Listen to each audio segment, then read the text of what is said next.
Entretenez la flamme sans même y penser, en route pour un long voyage de Luxor à Paris, Facebook autrement sur Windows Phone, l'un des plus beaux jeux du moment sur iPhone. Et puis pour finir, Flappy Bird le retour, ou presque. Nous sommes mercredi, le jour des enfants, mais aussi le jour de Phone Apps. Bonjour et bienvenue à tous, on va refaire le plein d'applis.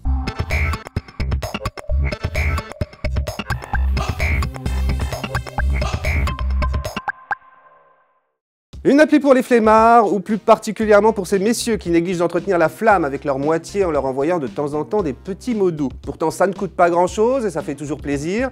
Et bien maintenant il y a une appli pour faire le boulot à votre place. Certes, vous me direz que ce n'est pas très glamour d'automatiser l'envoi de mots doux, mais bon, il faut reconnaître que le principe de Bro App est pour le moins original.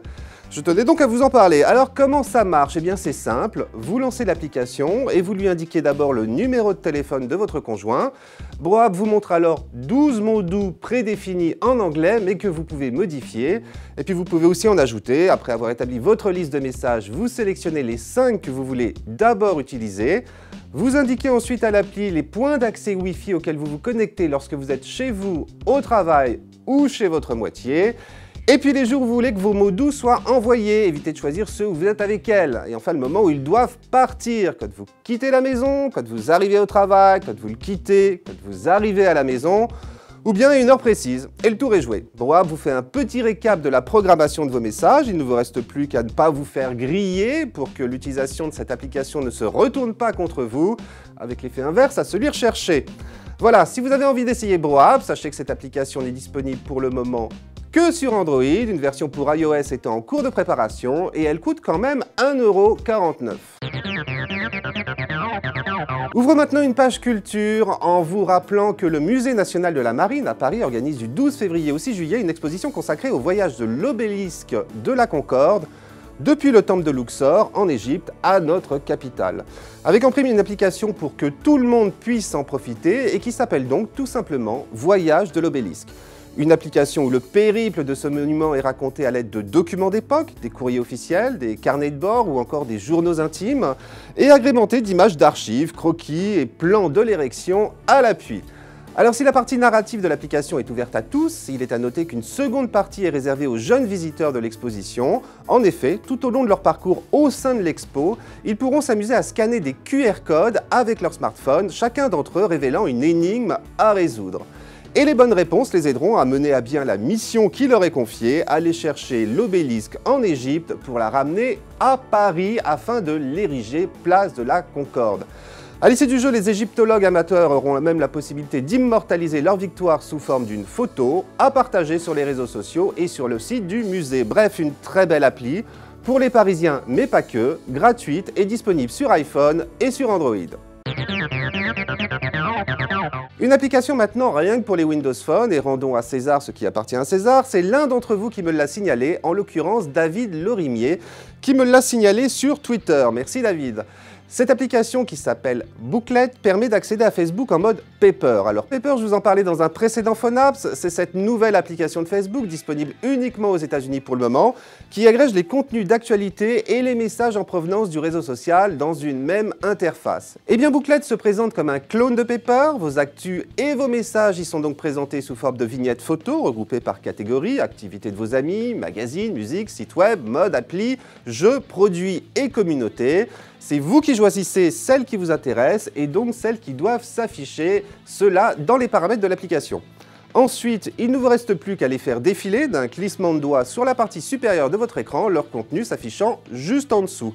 Alors comme dans Paper, vous pouvez naturellement aimer ou commenter les posts des autres, mais aussi accéder à votre mur et à votre chat, et donc au final vous passez de l'application Facebook traditionnelle.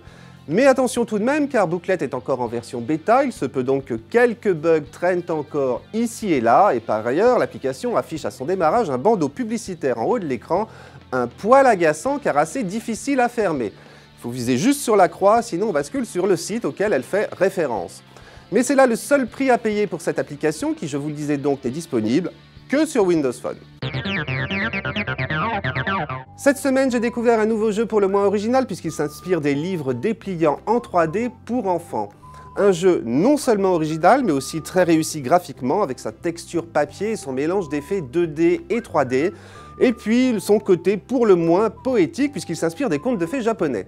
Alors dans Tengami, vous allez devoir simplement retrouver les fleurs perdues d'un cerisier. Difficile de faire plus poétique, mais pour cela votre personnage va devoir résoudre un certain nombre d'énigmes en tirant, en dépliant ou en faisant sonner des petits éléments dissimulés dans chacune des pages de ce livre virtuel. Et bien évidemment, chaque fois que vous tournez les pages de ce livre, c'est comme si vous changiez de niveau dans un jeu plus traditionnel et donc les décors changent.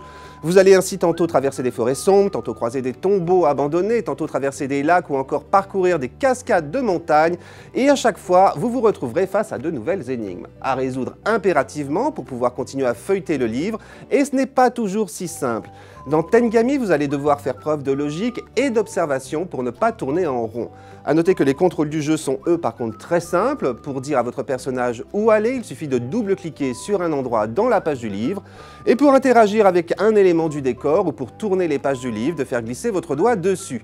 Voilà, le tout avec une bande sonore pour le moins envoûtante. Bref, un très beau jeu, très original, malheureusement disponible uniquement sur iPhone pour le moment et qui coûte tout de même 4,49 €. Le phénomène Flappy Bird continue de faire des émules si ce jeu au succès foudroyant n'aura pas fait long feu sur le store. Il n'y a cependant aucune raison d'être frustré car sa disparition a fait des émules. Les clones de Flappy Bird se comptent par dizaines et Baptiste, un fidèle de Phonaps, en a d'ailleurs signalé un sur Twitter qui mérite le détour. Un tout nouveau jeu développé en 4 jours par des Français qui ajoute une bonne dose de difficulté à l'original car Mr. Flaps et son nom est un Flappy Bird circulaire.